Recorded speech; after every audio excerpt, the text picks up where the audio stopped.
Panuwun, matur kuing panuwun.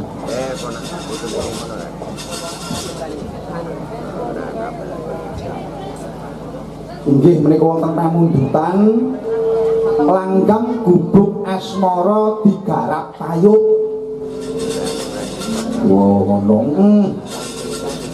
Coba menika sing nembang Mbak Putari, sing beksa Mbak Hani, Mbak Mutiara, Mbak Inar, Mbak Niken. Enggak. Langgam gubuk asmara.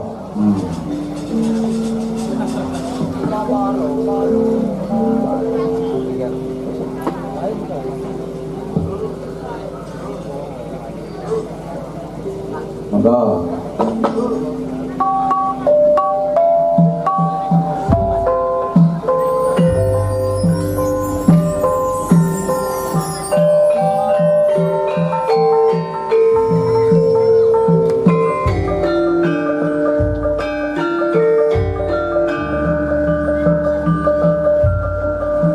Sing paksa maju.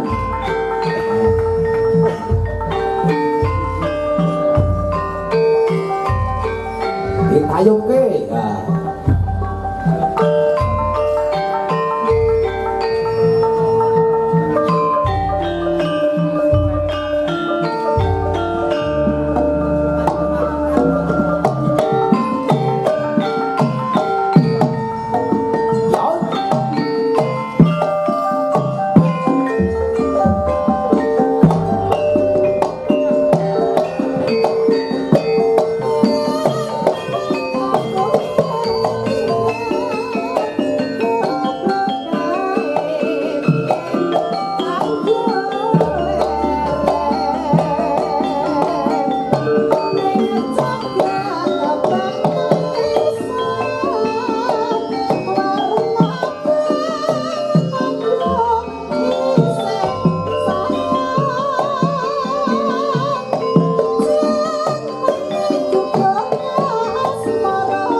nggih Pak Slamet Karangmaca wis kecer-kecer.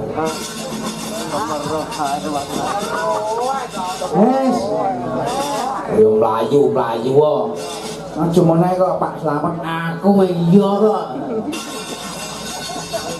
Wayang. Coba sak terusin, Nduk. Ya. Mboten katampen pangabekti kula mugi kunjuk pateng rawuhipun ya menika Pak Soimin Brewok.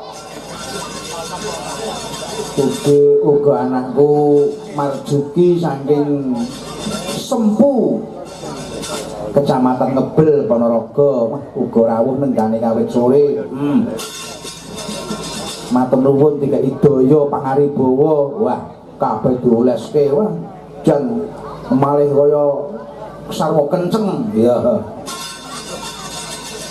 Ugi matur nuwun rawuhipun Pak Slamet saking Karangmojo, Mbah Senen ugi saking Desa Sedarat mriki ugi rawuh. Bayang sak rombongan Kang Jenikun sak rombongan wah jan kok komplit pokoke ya. Matur buing panuwun. Ugi saking para dulur lanang kula saking Tanjurjo, Mas Mariadi, Mas RT, Pak Erik, ugi sak rombongan sedaya. Matur panuwun rawuhipun dipun sekecaken sedayanipun. Bayam. Pak Putus inggih rawuh, matur nuwun. Komplit wae ganteng-ganteng do rawuh kabeh ya. Ugi Pak Dasuki ugi rawuh. Iya. Suwe rajamu ya. Matur nuwun rawuhipun. Duh apa? Langsung iki awake dhewe nganti pelakon ndang kalau kengrat ya. Wis pokoke pelawak iki perbawane jan pokoke. Kondian menditi pokoke iki. Multi talenta tenan apa-apa bisa ya. Pokoke ngenditi nek ora iki wis ora ya. Sapa? Mas Gareng. Monggo dipun tancake. Walang kekek.